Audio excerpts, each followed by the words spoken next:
اولنی شرط د دعا چې د اخلاص دی، چې په کومه دعا کې اخلاص نه هغه الله نه قبلوي. هر عمل الله نه قبلوي نو دعا به څه قبولېږي؟ بطور مثال داسې چې خلکو ته ځان ښیم نور زما په زړه کې اخلاص نشته نو دغه دعاګانې الله نه قبلوي.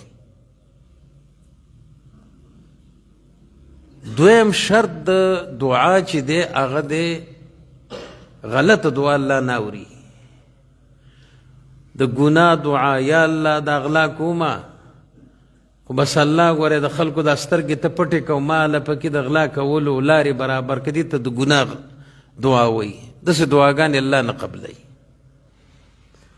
یاره دا سړی وجنمه بې ګناه دی او ته الله ته سوال کوي چې یا الله بس راپېښې کړي او زما پې لاس بر کړي، دې ته د ګناه دعا الله نه قبلوي.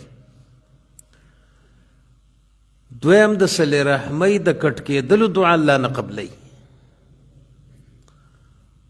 نو غلطه دعا به نه کې، صحیح دعا به کې. او دریم نمبر کې نبی صلی الله علیه وسلم فرمایي چې د مایوسه سړي دعاګانې هم الله نه قبلوي. مایوسه سړي لکه د نن دعا وکړي او سار له بس وي مړه دعا الله نه قبلوي، صبر شي.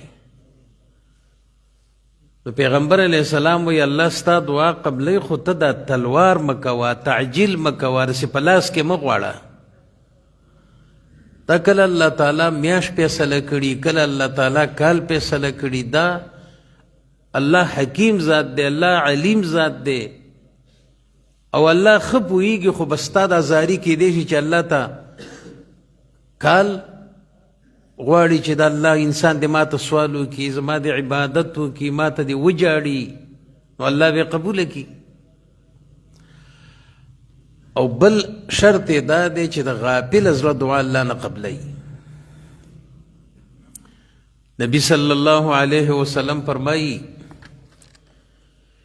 چې ادعوا الله وانتم موقنون بالاجابه واعلموا ان الله لا يستجيب دعاء من قلب غافل لاهٍ.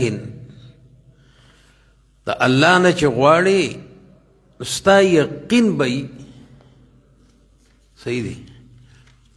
د الله نه چې غواړي نو ته به دا یقین کې چې زما رب دې زما دعا به قبلوي، دې ته یقین وایي. او پیغمبر علیه السلام وایي ګوره په دې پوه شئ چې الله د غافل زړه دعا نه قبلوي. لکه ما راته بار بار ویلي دا غافله څه ته وایي؟ مونږ خو بهرحال تعزیت له مړو له ځو، خو چې هلته ورشو یو دعا وکړې